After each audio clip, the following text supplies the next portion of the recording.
It's been a few years now, and we'd like to ask you about why you choose to make this piece in a kimono shape. Well, I've been working with kimonos for probably 15 years. It's a motif or an image that keeps recurring in my work. And it started with a gift of an antique kimono from a Japanese friend. And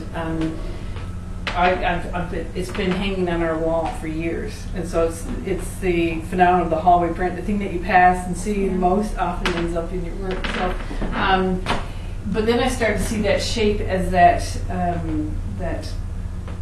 sacrificial shape. Also, not unlike scarecrows in the field, one of protection and nurturing, but also in the history of kimonos. The history of the family is stitched up the front panels. I didn't know that actually at the time. And so in doing this one, it's about the strong female relationships and forming female identity in young girls and our roles as mothers in that. But it's also about building community, how we sort of nurture that community-wide. And so I've taken that kimono shape. It's called For Sale, Mother Coat Well Worn, which is a play on the winning title of the shortest book, shortest novel in history, one by Ernest Hemingway, and it was called For Sale, Baby Shoes Never Used.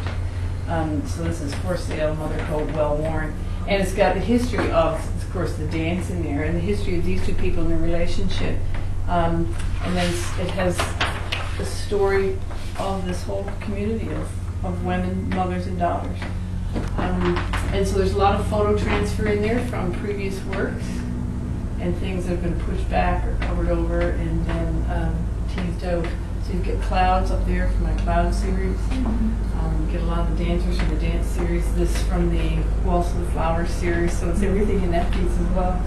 And of course, this was for the Beyond Words exhibition, done specifically for that. So it was about books that don't take the normal format of a book. This was the very first book done in that kimono shape. And these were torn up artworks with observations written on them. And they originally were pinned up on a wall, sort of like love notes to myself. It's okay. And then took on the shape of that kimono. So it's very interesting. Thank it's fun you. to work on.